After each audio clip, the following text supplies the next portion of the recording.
we will discuss about the Western Ghat and the Eastern Ghats. First of all, location. Western Ghat marks the Western and Eastern Ghats edge of the Deccan Plateaus. They are edge of the Deccan Plateaus. Look at the figure. You know that the north of the Narmada river lies in the central highland, and the south of the Narmada river, this area is called Deccan Plateau. And the Western Ghat, it's the hill areas. These are the hills of the Deccan Plateau region, Western Ghat and the Eastern Ghat. Western Ghat makes the western boundaries of this plateau region, whereas Eastern Ghat make the eastern boundaries of this plateau region. Now, second point, Western Ghat is a regular and continuous and can be crossed through passes only. In previous video, you have already read about the passes Thal Ghat, Bhor Ghat and Pal Ghat. These are the main passes in this region. Second is Eastern Ghat. These are discontinuous and irregular and dissected by river draining into the Bay of Bengal. You can see that. These are the dissected.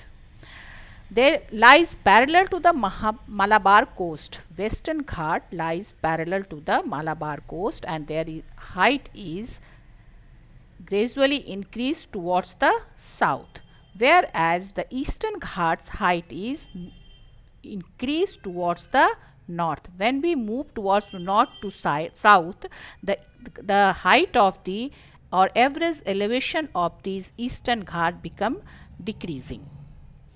And here is the point, there is Nilgiri Hills. Here the Eastern Ghat and Western Ghat join together.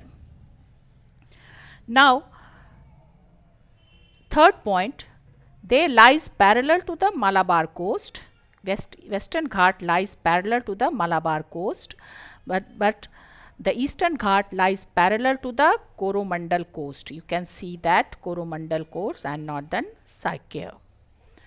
They are comparatively higher elevation. In comparison of Eastern Ghat, Western Ghat is, the height of the Western Ghat is more than the Eastern Ghat, because these ghats are denuded and dissected and eroded by the several rivers which originate from Western Ghat and move towards the Bay of Bengal. Their average height is 900 to 600 meter, whereas their average elevation is 600 meter. For example, the highest peak in the Western Ghat are the Anaimudi and Doda Beta. Anaimudi and the Doda Beta is here. Whereas the highest peak of the Eastern Ghat is Mahendragiri. Mahendragiri, here is the Mahendragiri. But sometimes a new discovery says that the Arnakonda is the highest hills of the Eastern Ghat, but in your book Mahendragiri is given here. Now come to the book. The Eastern Ghat stretches from Mahanadi Valley to the Nilgiri in the south. The Eastern Ghat are discontinuous and irregular and dissected by river draining into the Bay of Bengal. The Western Ghat causes orographic rain by facing the rain bearing moist winds to rise along the western slope of the Ghat. I am giving a video, you see, and you can understand very well. The Western Ghat are known for their different local names. The height of the Western Ghat are progressively increased from north to south. Here is the line. The Western Ghat known by different local names. There are three main divisions. According to your book, they are Sahyadri. The Western Ghat lies in the Maharashtra region and the Karnataka region, known as Sahyadri. Is it clear?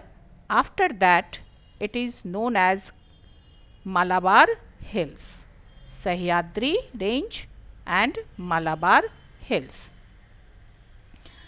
Western slope of the Ghat. The height of the Western Ghat progressively increase from north to south. I have already discussed.